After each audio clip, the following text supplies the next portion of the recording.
তপন কিচেনে বিশেষ নিবেদন হাঁসের শাকের বড়া। এই গরমে বর্ষার মধ্যে আপনারা বাড়িতে বানিয়ে সকলকে তাক লাগিয়ে দিতে পারেন, সকলের খেয়ে পছন্দ হবে আশা করছি। পুরোটা দেখুন, যদি ভালো লেগে থাকে একটা লাইক করে দেবেন। ধন্যবাদ। তপন কিচেন থেকে চলে এসেছি হাঁসের শাকে বড়া করার জন্য। প্রথমে পাতাটা ভালো করে কেটে নিয়ে ধুয়ে পরিষ্কার করে নিয়েছি।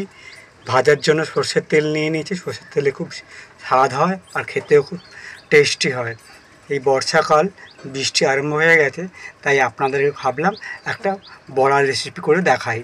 কেটে নিয়েছি পেঁয়াজ, এর থেকে ছোটো ছোটো করতে পারেন। বাড়ির তৈরি জিরে গুঁড়ো, নুন, সামান্য পরিমাণে হলুদ গুঁড়ো আর নিয়ে নিয়েছি পরিমাণ মতো বেসন। যদি বেসন লাগে তাহলে আমি ওর সঙ্গে অ্যাড করে নেবো। তো চলুন ভালো করে এর সঙ্গে মিশিয়ে নিই। সব একসঙ্গে দিয়ে দিলাম। এইবারে ভালো করে এটা মিশিয়ে নেব। যেহেতু বড়া হবে, ডুবো তেলে ভাজবো না, স্লো ফ্রাই হবে, তাই একটু ভালো করে মাখিয়ে নিই। দেখুন সুন্দর করে মাখিয়ে নিয়েছি। এইবারে কড়ার মধ্যে তেল দিয়ে এটাকে স্লো ফ্রাই করে নিই। ওভেন জ্বেলে দিয়েছি, কড়াও বসিয়ে নিয়েছি। কড়ার মধ্যে পরিমাণ মতো তেল দিয়ে গরম করে নিয়ে তারপরে স্লো ফ্রাই করব। তেলটা গরম হয়ে যাক। দেখুন তেল হালকা গরম হয়ে গেছে। এইবারে আমি হাঁসের শাকের বড়াগুলো তেলে দিয়ে ভেজে নিই।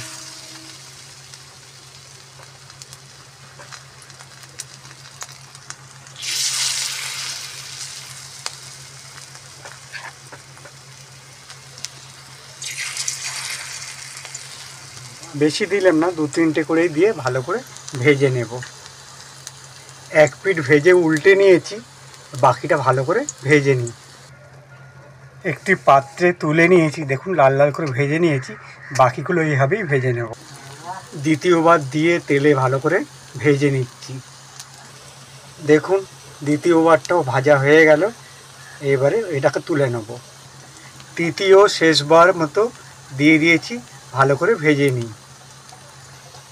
তৃতীয়বারে শেষবারের মতো বড়া ভাজা হয়ে গেল। এটা একটু পাত্রে তুলে নিয়ে আপনাদেরকে রিপ্রেজেন্ট করে দেখাচ্ছি। গরম ভাত বা মুড়ির সঙ্গে আপনারা স্ন্যাক্স বা ডিনার ও লাঞ্চেও খেতে পারবেন। ডালের সঙ্গে ভীষণ ভালো লাগবে এই গরমে। আর সঙ্গে বৃষ্টিও পড়ছে, আর খেতেও ভালো, সবাই ভালোবাসবে। আপনারা পুরোটা দেখতে থাকুন। চটজলদি বানিয়ে ফেলেছি আপনাদের জন্য হাঁসের শাকের বড়া।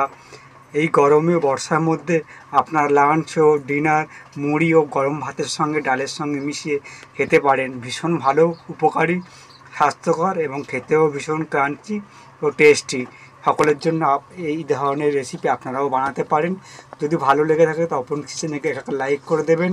ভালো থাকবেন, সুস্থ থাকবেন। দেখা হবে অন্য এক ধরনের রেসিপি নিয়ে উপস্থিত হব আপনাদের সামনে।